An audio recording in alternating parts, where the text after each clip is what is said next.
사랑하고 또 존경하는 우리 이문동교회 성도 여러분, 안녕하십니까? 저는 오늘 다윗 청년의 실패에서 배우는 교훈이라는 제목으로 함께 사무엘상에 기록된 우리 다윗 왕의 이야기를 통하여 하나님께 은혜를 받기를 원합니다. 저희가 이제 나누고 있는 내용은 저희가 지난 시간에 이 사울 왕의 이야기를 함께 나누었습니다. 그가 초대 왕으로 부름을 받았지만 결국 그가 하나님을 버리는 그 몇 가지 점진적으로 타락하는 그 과정을 통하여 저희 역시도 마음을 경계하고 그 마음을 다스리는 일을 게을리하지 말자는 결심을 하고 마무리를 하였는데요. 오늘은 이제 이 표를 보시면 이 초록색은 뭘까요? 선한 하나님의 그 남은 자들의 특징을 끝까지 이어갔던 왕들의 표시입니다. 영감의 글에 보면 많은 범죄자들이 다윗의 타락을 지적하면서 죄를 핑계한다는 얘기를 많이 합니다. 그러나 이 영감의 글에 보면 다윗의 회개와 겸비를 나타내는 자는 얼마나 적은가? 다윗이 나타낸 인내와 불효, 불굴의 정신을 가지고 책망과 보응을 견디는 자가 얼마나 적은가? 라고 하면서 탄식하는 글이 있습니다. 우리는 때때로 이 다윗의 타락을 핑계 삼아 우리의 죄를 합리화할 때도 있으나 우리가 더 주목해야 될 것은 이 다윗의 회개와 겸비와 인내와 그게 다시 의인처럼 7번 넘어져도 8번 일어나는 정신에 우리는 집중해야 한다는 것입니다. 오늘 우리가 함께 나눌 이 다윗의 초기의 실패 이야기도 마찬가지입니다. 좀 우리가 살펴보면 사무엘상 이제 16장부터 이제 그 다윗이 이제 왕이 되는 왕도의 길이 기록되어 있습니다. 여기 보면 그의 빛이 붉고 눈이 빼어나고 얼굴이 아름답더라. 여호와께서 가라사대 이가 그니 일어나 기름을 부으라. 그래서 사무엘이 기름을 부은 장면입니다. 다윗은 이렇게 영으로 시작했던 사람입니다. 그리고 그가 이제 더 나아가서 진정한 기름 부음을 받을 때는 언제냐면 이 사무엘 하 5장에 기록되어 있는 그 헤브론에서의 기름 부음 받는 것입니다. 이 아까 그림과는 좀 달리 이제 다윗이 어떻게 됐습니까? 이제 좀 장성하였습니다. 이때 나이가 여기 보면 4절에 30세라고 기록합니다. 성경을 보면 이스라엘 모든 지파가 헤브론에 이르러 다윗에게 나와왔다 이렇게 기록하고 있습니다. 이때는 이제 북방에 원래는 다윗이 유다를 이제 다스리고 있었을 때에 북방에는 사울 왕의 아들 이스보셋이라고 하는 왕이 통치를 하고 있었습니다. 그러나 이제 여자 문제가 여러 생기면서요. 또 요압 장군에 의해서 또 내란에 의해서 이스보셋 왕과 또 아브넬이 다 죽어서 이 북방에 있는 호족들과 그 모든 세력들이 다윗에게 오게 됩니다. 그래서 이제 그 헤브론과 이제 예루살렘 가까운데요. 그 이제 북방 이스라엘과 남방 유다의 가운데가 이제 이스라엘인데 예루살렘인데 이제 그곳에서 그가 통치를 시작하면서 예루살렘에서 33년 동안 이제 그의 통치가 시작됩니다. 그리고 이전에는 유다 지역에서 7년 정도 총 40년 정도를 이제 다윗이 왕도를 걷는 것입니다. 성경을 통하자라고 하는 책을 보면 이 다윗 왕의 이제 역대의 그의 역사를 보면 이렇게 설명하고 있습니다. 사울의 죽음 이후 다윗은 전 이스라엘의 통치자가 되고 정치적 안정과 경제적 풍요 그리고 언약궤를 예루살렘으로 가져와서 영적 부흥을 일으키는 성공적인 통치를 한다. 하나님은 다윗과 언약을 맺으시며 그의 후손을 통한 영원한 왕위를 약속하셨다. 정상에 이르기까지 다윗의 통치는 순종과 축복의 이야기다라고 하면서 그가 여러 번영을 누리고 그 초대 그 이스라엘을 잘 만드는 일을 한다고 하는 내용이 기록되어 있습니다. 이런 훌륭한 모습 이면에는 우리가 잘 알듯이 그의 죄의 모습들이 여럿 있습니다. 저희가 이제 2번에 걸쳐서 하려고 하는데요. 오늘은 이 초기 그의 청년 시절의 실수들, 실패들을 좀 다루고요. 아마 이제 다음 주에는 저희가 좀 다른 좀 이제 교리 공부를 좀 하려고 해서요. 그걸 좀 넘어가고 그 이후에 그가 이제 말년에 우리가 잘 아는 그런 이제 죄된 모습을 살펴보면서 우리가 은혜를 받기를 원하는데요. 어쨌든 이런 훌륭한 역사를 가진 다윗 왕조차도 믿음의 그 여정이 매우 흔들린다라고 하는 것이죠. 보시면 다윗이 도피한 곳들에 대한 지도입니다. 오늘 우리가 함께 나눌 이야기는 그가 이제 처음 실패를 겪었던 놉이라고 하는 곳과요. 그 다음에 이제 두 번째 가드. 이게 한 이틀간의 여정의 이야기입니다. 이틀간의 여정의 이야기. 그래서 그 여정 가운데에서 나타난 좀 죄의 모습과 또 승리의 모습을 좀 보려고 하는데요. 일단은 다윗이 사울로부터 도피한 기간이 대략 10년 정도 된다고 합니다. 어쩌면 사울은요 아주 탄탄대로로 왕을 시작했어요. 그죠? 그러나 다윗은 어떻습니까? 이렇게 쫓기면서 그 왕위를 얻기까지가 참 우여곡절이 많았습니다. 또 실패의 경험, 오늘 우리가 함께 나눌 실패의 경험이 되기도 하는데요. 그래서 어쩌면 다윗 왕은 끝까지 완주할 수 있지 않았나 생각이 좀 듭니다. 오늘 함께 나눌 이야기는 다윗이 이제 골리앗을 죽인 이후에 명성이 높아집니다. 그리고 사울의 질투가 그로 인해서 이제 20대, 10대 후반부터 20대 초반의 이야기예요. 사실 엄청 젊은 청년인데 사울 왕이 가진 게 명예밖에 없었기 때문에 하나님은 이미 떠났고 그 다윗을 어떻게든 죽이려고 하는 음모 가운데 그가 도피를 하는 것입니다. 그 사건이 첫 번째 이제 놉이라고 하는 이 그 지역에서의 사건인데요.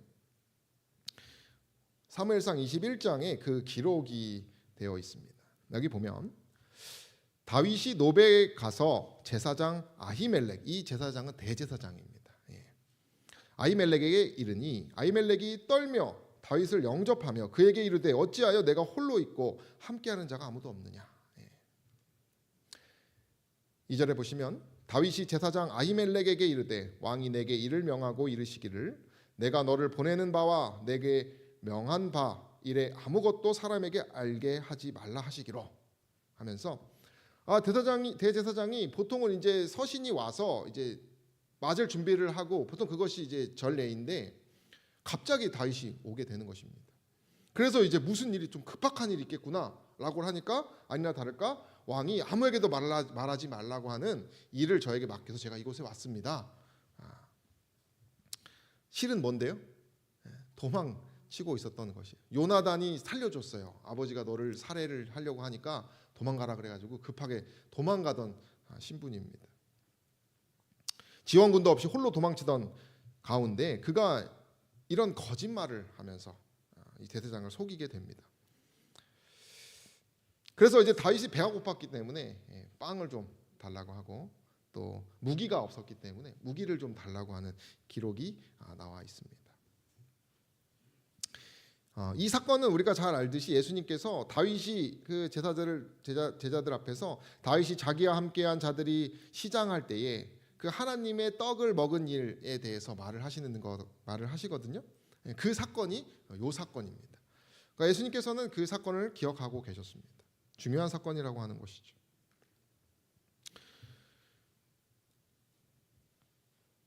영감의 글에 보면 그 장면에 대해서 이렇게 설명하고 있습니다.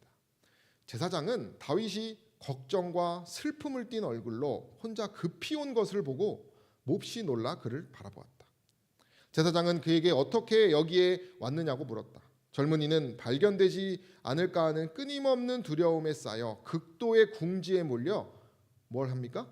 거짓말을 했다고 기록하고 있습니다. 다윗은 제사장에게는 자기는 왕의 은밀한 사명을 띠고 파송되었고 먼 여행이 필요된다고 말했다. 여기서 다윗은 하나님께 대한 믿음의 부족을 나타내었고 그의 죄는 대제사장의 죽음을 초래하는 결과를 가져왔다. 이래서 그 놉의 대제사장들이 이 대제사장 아들 빼고는 다 죽게 돼요. 이 사건 때문에 다윗을 도왔다라고 하는 이때 제사장들이 먹는 떡도 받고요. 그 다음에 칼이 좀 있냐고 하니까 골리앗의 칼밖에 없다 그랬어요. 전리품밖에. 예. 그래서 그 골리앗의 칼이라도 달라고 해서 다윗이 그것을 가져갑니다. 골리앗은 자신이 하나님의 섭리로 이겼던 경험의 유물이었기 때문에 다윗이 힘을 냈었을 것입니다. 그러나 그의 결과는 어떻습니까? 그의 그 작은 거짓말 하나가 수많은 제사장들이 죽을 수밖에 없는 운명을 만들었다고 하는 것이죠. 영감의 글에는 좀 더 자세하게 설명을 하는데요. 만일 사실대로 분명하게 진술했더라면 내가 지금 쫓기고 있으니 뭐 해달라? 나를 위해 기도해달고 나를 위해 어떻게 방도를 달라라고 말했다면 아히멜렉은 그의 생명을 보존하기 위하여 처신할 방법을 알았을 것이다 라고 말합니다. 하나님께서는 가장 큰 위험 중에서라도 진실이 당신의 백성의 표가 되기를 요구하신다라고 하면서 다윗이 진실하지 못한 일을 했다라고 하는 것을 분명히 얘기를 합니다. 다시 말하면 목숨을 지키기 위한 압박감 속에서 하나님의 이름을 버리고 위기를 모면하고자 한 것입니다.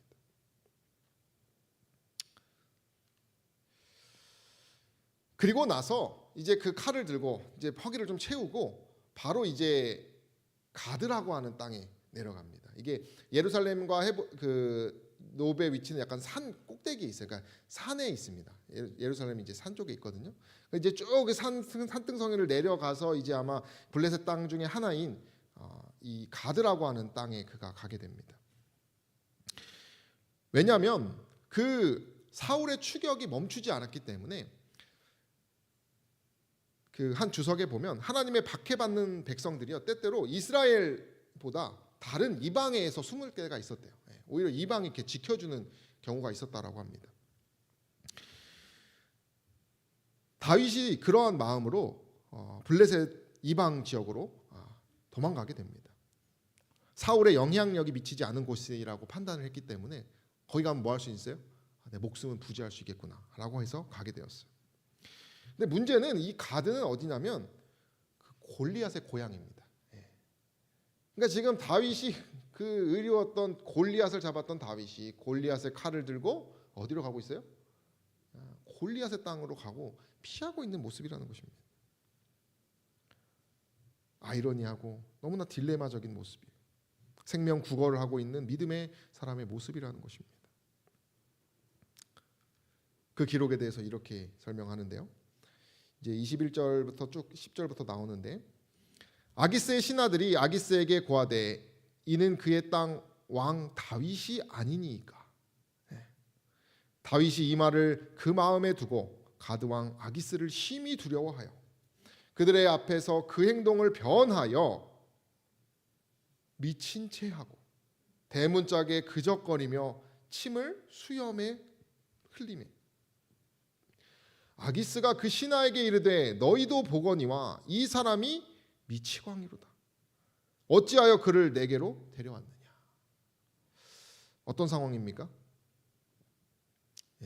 여기서 또 거짓말하는 모습이 나옵니다. 자신을 신하들이 알아보자마자 생명의 위협을 느낀 것입니다. 그래서 뭐 한 것이에요? 미친 척을 하면서 자신의 행동과는 다른 아주 인간적이고 아주 기만적인 행동을 그가 하게 됩니다.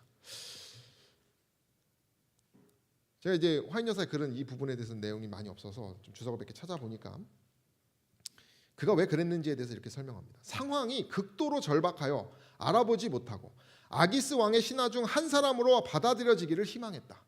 지금 다윗은요 거기 가서 전 다윗입니다 말할 생각이 없었어요. 그냥 가서 뭐 했어요? 그냥 아기스의 한 호족, 그냥 한 블레셋인과 같이 행동하려고 했었던 것입니다. 근데 지금 누가 알아봐요?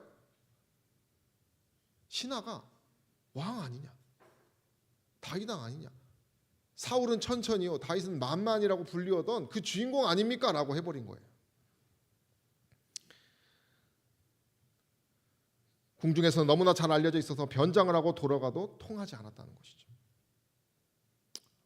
그래서 그가 임기응변으로 뭐 하는 것이에요? 미친 사람 흉내를 내는 것입니다.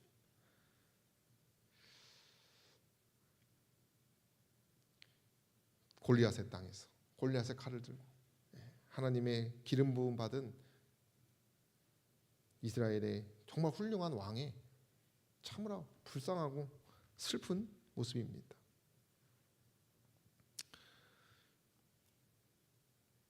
그가 수염에 침을 흘렸다라고 하는 것은 그 당시에 아주 모욕적인, 정말 그러니까 더럽고 불결한, 곁을 두면 안 되는 그런 태도였다라고 얘기합니다. 아기스가 다윗은 경멸로 자신을 쫓아내기를 바랬던 거예요.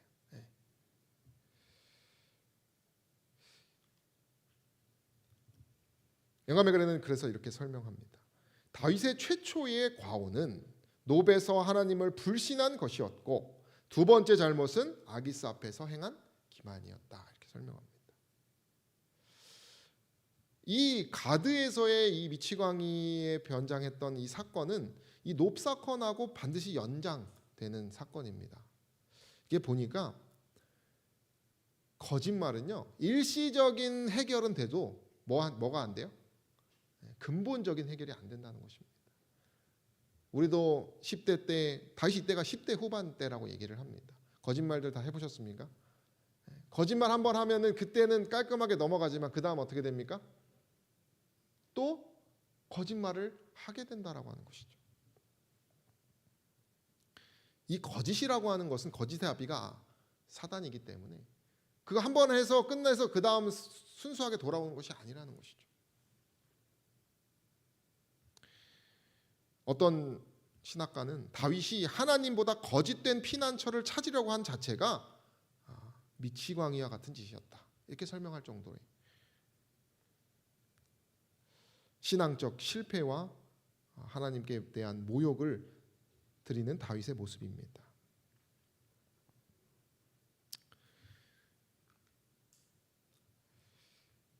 영감의 글에 보면 이렇게 설명합니다. 하나님의 자녀들 편의 모든 실패는 믿음의 부족 때문에 생긴다, 이렇게 설명합니다. 그러면서 다윗은 한순간이라도 하나님을 불신하지 말았어야 했다는 것입니다. 그는 당연히 하나님을 신뢰했어야 했다라고 말합니다. 이것은 무슨 말입니까? 그가 하나님을 불신했다는 얘기, 그분을 신뢰하지 않았다라고 하는 얘기입니다.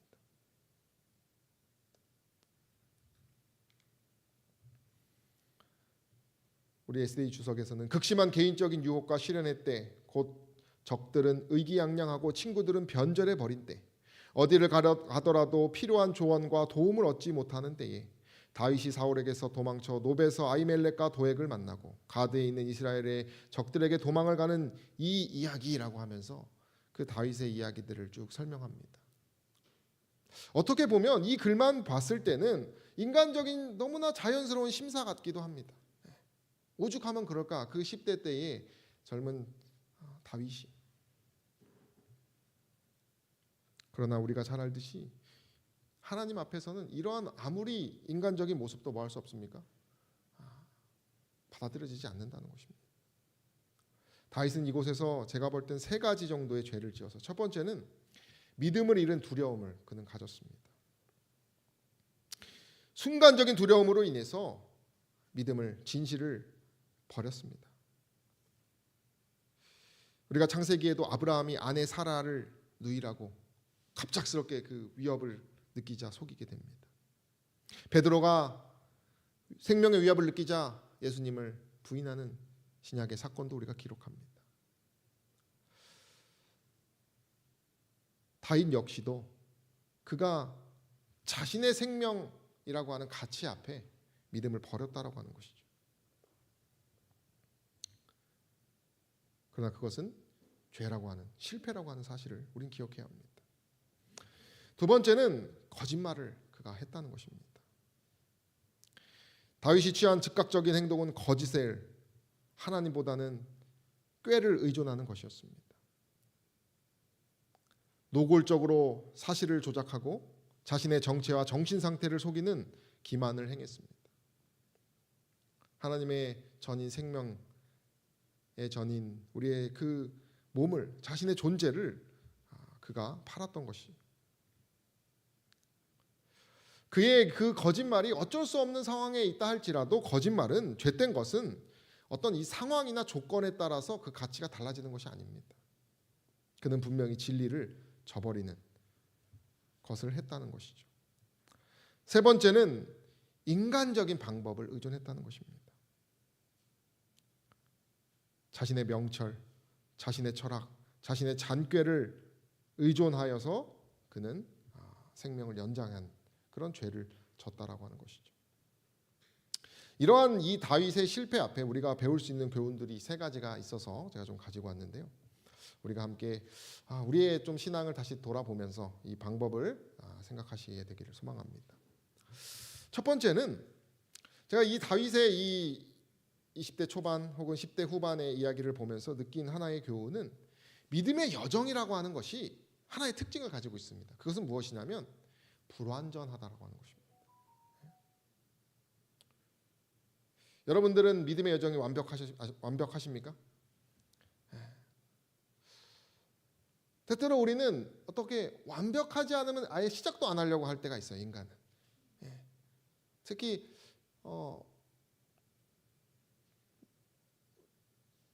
어떤 좀 자존심이 센 어떤 부류 혹은 우리가 자존심이 강해졌을 때는 더 그렇게 되는 것 같아요. 뭔가 기왕하면은 확실한 거, 남들이 보기에도 확실한 것들, 그런 거 확실하지 않으면 하질 않는. 제가 한 책 읽는 것에 대해서 이야기를 이렇게 교훈을 하나 얻게 되었는데요. 있어 보여서 책 읽는 거, 여러분 어떻게 생각하십니까? 있어 보여서 책 읽는 건 좋은 겁니까, 나쁜 겁니까?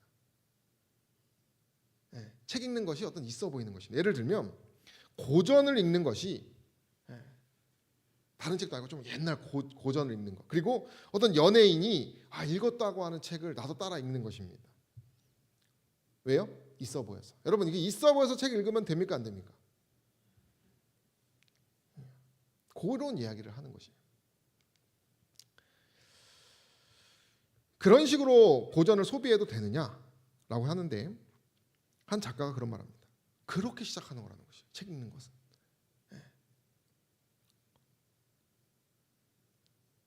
운동도 있어 보여서 하는 거 상관없다는 것이죠. 이 MC도 자신도 동의한다고 하면서 누구나 그렇게 있어 보여서 약간 다른 생각으로, 순수한 생각이 아닌 생각으로 한다는 것입니다.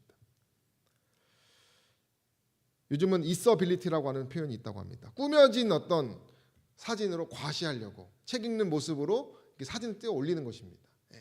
요즘 시대의 어떤 그런 허상이라고 해요. 근데 여기서는 있어 보이고 싶은 욕망은 자연스러운 것이라고 하면서, 그래도 실용적인 측면에 있어서 책을 읽었다라고 하는 것이 뭐 한다는 것이에요? 안 읽은 것보다 훨씬 낫다라고 하는 얘기를 하는 것이에요. 허세가 들어간다 할지라도 어쨌든 책을 읽으려고 하는 태도가 괜찮으니까. 그래서 여기서 극단적으로 뭐를 말하냐면, 명품백 사려고 애쓰는 것보다 있어 보이려고 책 읽는 게 낫다라고 하는 얘기를 하는 것입니다. 제가 근데 이걸 들으면서 힘을 많이 받았어요. 여러분, 우리의 신앙의 여정은 똑같은 것 같아요. 우리의 신앙의 여정이 저는 그런 신학생들 되게 부러워합니다. 초등학교 때부터 뜻을 정해서 천천히 성경 말씀을 읽고, 그런 분들이 가끔 있어요. 형들 보면은. 저는 진짜 그러지 않거든요. 그래서 중학교 때부터 그 뜻을 이뤄서 고등학교 때 신학과만 해가지고, 신학과 들어가서도 정말 성실하게 모범생의 모습으로 지금도 이렇게 가시는 분들 보면 열등감을 제가 느낍니다, 개인적으로. 그러나 다수는 뭐예요? 그렇지 않다는 걸 우리는 알고 있죠. 다윗은 억압당하고 절망에 빠지고 겁이 많고 두려워했고 여러 수많은 그의 미약한 모습을 가지고 있습니다. 이때는 그는 기름 부음을 받았고 골리앗을 이겼던 믿음의 영웅이었어요. 그러나 자신을 위해서, 자신이 살려고 나의 목숨을 하나님보다 더 귀하게 여겨서 하나님을 팔아넘겼어요.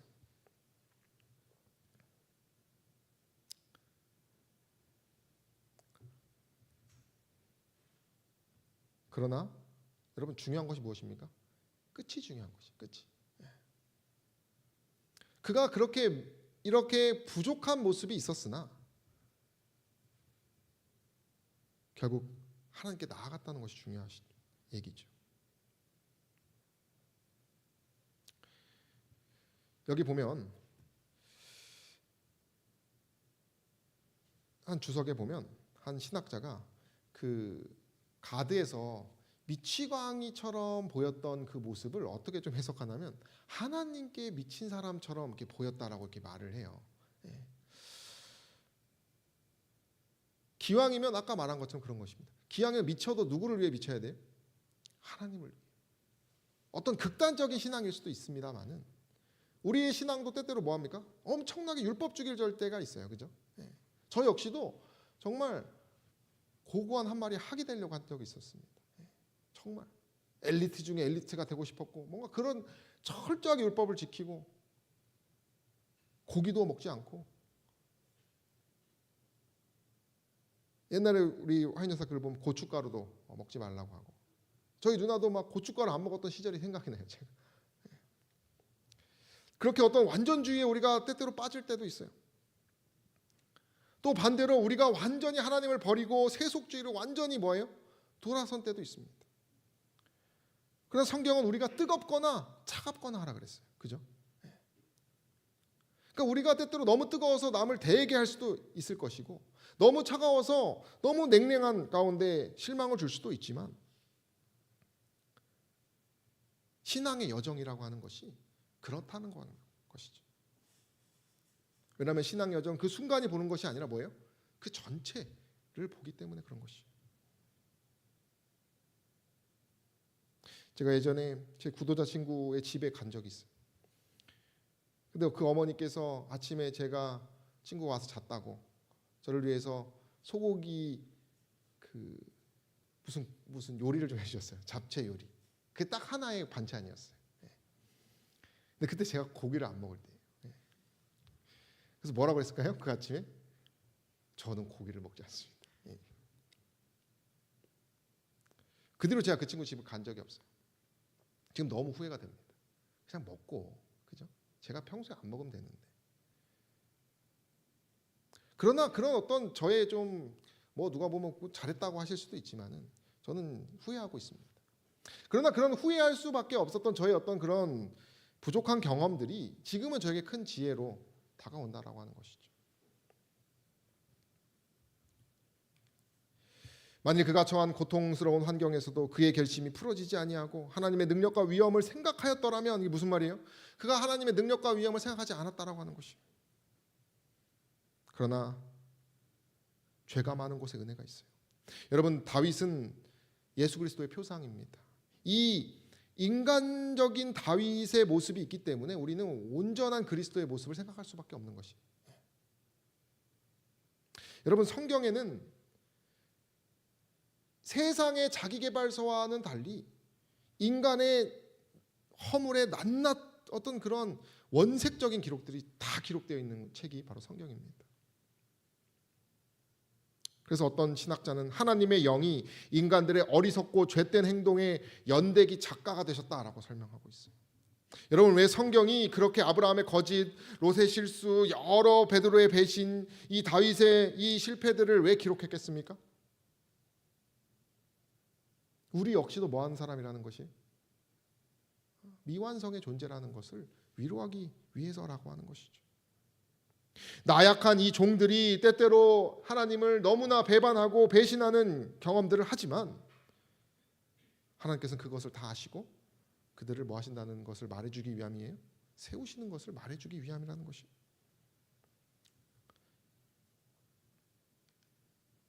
우리 함께 읽어볼까요? 의인의 길은 시작. 의인의 길은 돋는 햇볕 같아서 점점 빛나서 원만한 광명에 이르거니와. 저는 이 말을 참 좋아합니다. 돋는 햇볕 같아서. 제가 우리 청년들하고 여러 시간을 보내고 제가 제일 사랑하는 우리 존재들인데 우리 청년들이 이렇게 점점 때때로 뭐 이렇게 좌충우돌이 있지만은 어쨌든 그 하나님을 향해서 안식일의 뜻을 정해서 교회에 와서 헌신하고 자기 나름대로 몸부림치는 모습들을 보면 너무나 귀합니다.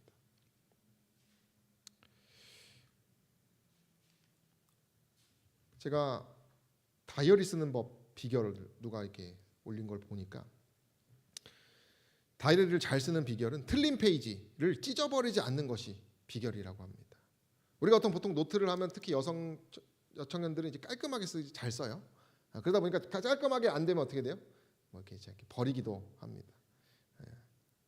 그런데 이제 이 다이어리 잘 쓰는 법이 완벽하게 하려다가 안 된다라고 하는 것이 타협하라고 말하더라고요. 엉망진창이라도 적당한 선에서 이해를 해주고 다시 넘어가고 잘못 쓴 글씨와 그런 것들도 잘 모아두면 문장이 되고 결과적으로 기록을 남기게 된다라고 하는 것이. 그리고 틀린 페이지를 찢어버리면 잘 쓴 페이지까지 찢어진다는 것이. 그러니까 틀리면 틀린 대로 놔두고 뭐 하는 것이? 계속 써가라고 하는 것이죠. 청년의 때는 그래도 되는 것 같아요. 또 신앙의 청년의 때도 마찬가지고 우리의 신앙은 완벽해서 하나님께서 칭찬해 주시는 것이 아니라 그 마음가짐이라고 하는 것이죠. 내가 틀리고 내가 실패한 페이지라 할지라도 뭐 하는 것이에요? 그 자체로 하나님 앞에 나아가는 것. 우리가 완벽의 신앙에서 조금 벗어나셔서 우리가 불완전한 것이 당연하고 그러한 죄된 가운데 하나님이 계시다는 사실을 기억하는 저 여러분 되시기를 간절히 소망합니다. 두 번째는 죄인에게는 오직 하나님의 은혜가 필요하다는 것입니다.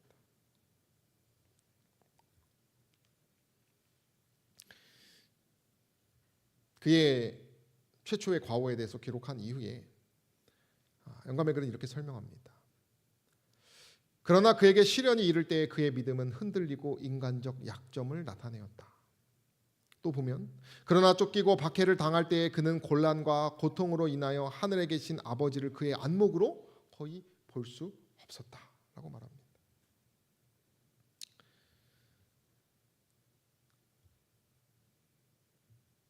연약합니다. 중도 포기의 명분이 정말 많아요. 사단은 이런 것들을 노립니다. 그래서 더 이상 기회가 없다는 것처럼 얘기를 해요.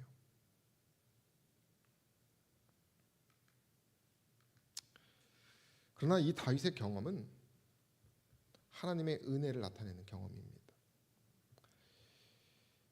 영감을에 보면 이렇게 얘기합니다. 이 경험은 다윗에게 지혜를 가르치는 데 도움이 되었으니 이는 이것이 그로 하여금 자신의 연약함과 끊임없이 하나님을 의지할 필요를 깨닫게 해주었다라고 설명합니다. 억압당하고 절망에 빠진 영혼들에게 오셔서 겁이 많은 자를 격려하시고 나약한 자를 강하게 하시며 시련당하는 여호와의 종들에게 용기와 도움을 나누어 주시는 하나님의 성령의 아름다운 감화는 얼마나 귀중한 것인가. 죄 많은 자를 온유하게 다루시고 우리가 어떤 큰 슬픔에 짓눌려 있을 때에 역경에서 당신의 인내와 친절을 나타내시는 우리 하나님은 얼마나 고마우신 분인가. 우리의 어떤 감정이 우리의 삶의 하루를 지배하게 두어서는 안 됩니다. 우리의 죄의 어떤 그 결과로 인하여 우린 영적으로 다시 말해서 살아 있어야 합니다. 왜냐하면 이 하나님의 은혜가 있기 때문에 그렇습니다.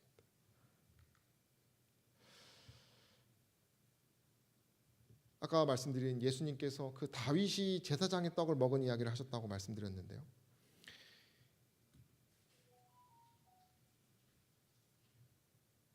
예수님께서 이렇게 말씀하셨어요. 그가 하나님의 전에 들어가서 제사장 외에는 자기나 그 함께한 자들이 먹지 못하는 진설병을 먹지 아니하였느냐. 다윗이 어쨌든 그 거짓말하는 가운데 있었지만 하나님의 떡을 그가 먹었다라고 하는 것입니다. 누가 준비하신 걸까요? 그 하나님께서 준비하신 것이에요. 거룩한 떡을 사용하는 데에 대한 특별한 허락은 하나님께서 친히 주신 것이었다. 다윗이 그 상황에서 합당하지 못한 일을 했지만 하나님은 그럼에도 불구하고 떡을 주시지 않고 벌을 주시는 것이 아니라 그에게 그래도 뭘 주셨다는 거예요? 떡을 내어주셨다라고 하는 것이. 뿐만 아니라 그에게 칼도 공급하셨습니다. 그는 그 죄 가운데 있었지만 그 골리앗을 이기게 하신 하나님을 생각했을 것이에요. 하나님의 은혜는 그의 그 죄 가운데 항상 준비되어 있었어요. 그 다음 주석에 보니까 재밌는 기록이 있습니다. 가드는 더 이상 필요가 없을 만큼 너무나 많은 광적인 사람들도 가득 차 있었다는 것이.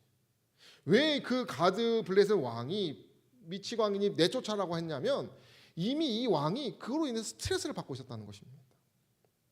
이미 미어 터질 정도의 그 정신이 나간 사람들이 이 성에 가득했다는 것이. 그러니까 만약에 그 나라가 아주 깨끗한 나라였다면 그 미치광이 연기를 해도 뭐 했을 것이에요? 그게 쫓아내지 않았을 수도 있는데 지금 이 아기스는 이 왕은 너무나 그로 인해서 스트레스를 받고 있었던 것 같아요. 이런 환경을 누가 조성하셨을까요? 저는 하나님이라고 생각합니다.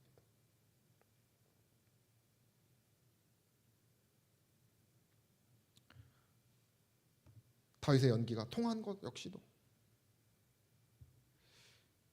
그 다윗의 그 전략조차도 하나님이 허락하신 꾀라고 하는 것이죠. 그래서 시편 34편에서 다윗은 찬양하는 기록이 있어요. 그것이 이제 그 미치광 연기한 이후에 쓴 시라고 얘기를 합니다. 하나님은 그를 버리지 않았다고 여러 기록들이 있습니다.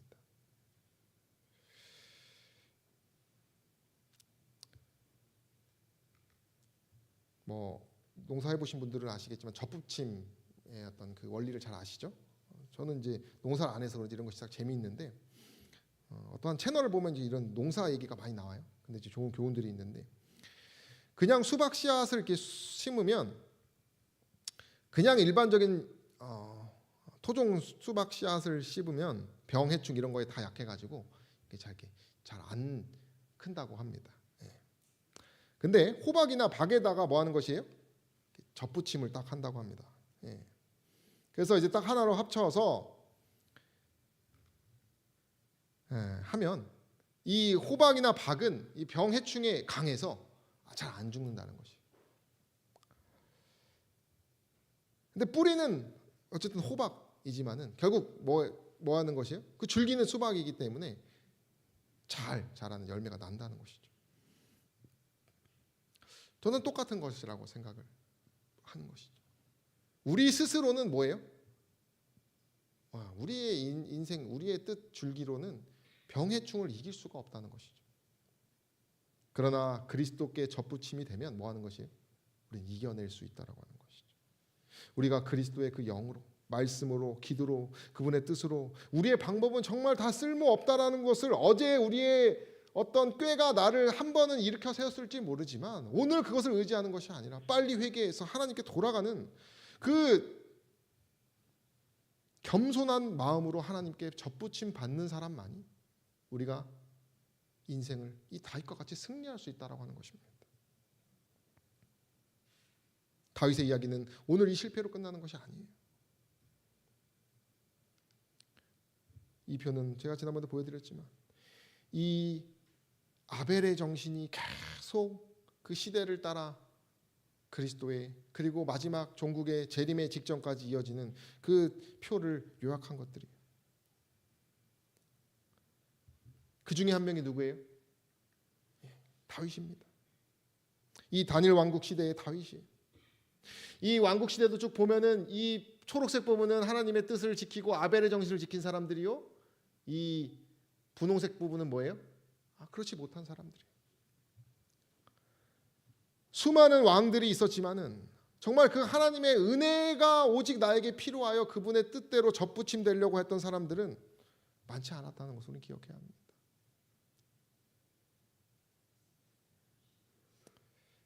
우리가 오직 하나님의 은혜만이 우리를 온전하게 한다는 사실을 기억하는 줄 여러분 되시기를 간절히 소망합니다.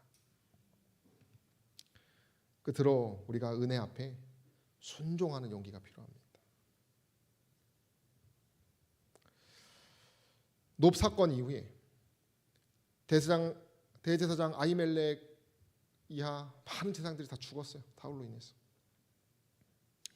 그리고 그 아들 아비아달만이 간신히 살아서 다윗에게로 오게 됩니다. 여러분 같으면 어떻게 하시겠습니까? 모르는 척 하시겠습니까? 다윗이 고백을 합니다. 다윗이 아비아달에게 이르되 그날에 에돔 사람 도액이 거기 있기로 그가 반드시 사울에게 고할 줄을 내가 알았노라. 내 아비 집에 모든 사람 죽은 것이 누구 탓이라는 것이에요? 나의 연고다. 내 탓이다라고 말합니다. 그는 아히멜렉 가문의 모든 도륙되는 그 죽음의 영향이 자신 때문이라고 고백합니다.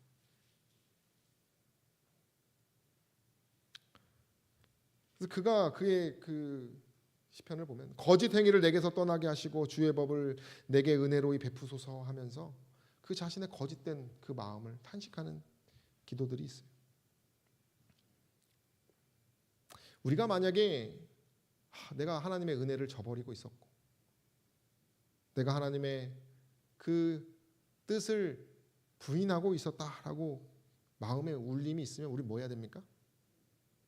이 다윗처럼 붙잡으시게 되기를 간절히 소망합니다. 다윗은 사울과 달리 그 마음에 하나님 마음에 맞는 사람이라고 기록합니다. 그러면서 자신을 의지하는 대신에 하나님을 의지하고 하나님의 성령의 지도를 받으며 범죄했을 때 견책과 징벌에 복종할 수 있었던 사람이 다윗이라고 얘기합니다. 우리는 용기를 내야 합니다.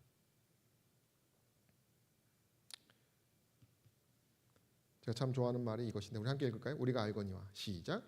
우리가 알거니와 하나님을 사랑하는 자 곧 그 뜻대로 부르심을 입은 자들에게는 모든 것이 합력하여 선을 이룬다. 우리가 이 선을 이루려면 하나의 조건은 순종을 해야 한다는 것입니다. 당장 우리가 하지 못할지라도 우리는 계속 생각해야 돼요. 기도해야 합니다. 제가 이 뮬러의 기도 이야기를 참 좋아하는데요. 그의 기도 이야기가 있어요. 1844년 11월에 나는 5사람의 회심을 위해 기도하기 시작했다. 나는 단 하루도 빠짐없이 매일 기도했다. 병 들었을 때든 건강했을 때든 육지에 있든 바다에 있든 또 어떤 바쁜 일에 시달리든 간에 항상 그렇게 했다. 18개월이 지나고 나서야 그 5 중 첫 번째 사람이 회심했다. 나는 하나님께 감사드리고 나머지를 위해 계속 기도했다. 5년이 지나고 두 번째 사람이 회심했다. 나는 두 번째를 위해 하나님께 감사드리고 나머지 3사람을 위해 계속 기도했다. 나는 날마다 그들을 위해 기도하기를 계속했고 6년이 지나고 세 번째 사람이 회심했다. 나는 3사람을 위해 하나님께 감사드리고 나머지 2사람을 위해 계속 기도했다. 이 2사람은 여전히 회심하지 못했다. 36년 후 그는 글을 쓰기를 나머지 2사람은 여전히 회심하지 않았다고 했다. 그는 이렇게 썼다. 그러나 나는 하나님께 소망을 둔다. 나는 계속 기도하며 응답을 기다린다. 그들은 아직 회심하지 않았으나 회심할 것이다. 1897년에 그가 매일 단 하루도 거르지 않고 이 2사람을 위해 기도하기 시작한 지 52년 후 마침내 그들이 회심했다. 그러나 그가 죽은 뒤였다. 라고 말합니다. 제가 청년 한 명하고 저는 우리 청년들에게 바라는 것이 화목하게 지내는 것이 답니다. 제가 개인적으로 느낀 것은 과업 중심의 목회가 있고 어떤 그 관계 중심의 목회가 있는 것 같은데 저도 한창 일을 중심으로 정말 일만 바라보고 재림운동을 꿈꾸면서 했었던 기억이 나는데 그런 것들이 결국에는 무너지는 것이 다 관계 문제에서 다 무너지더라고요.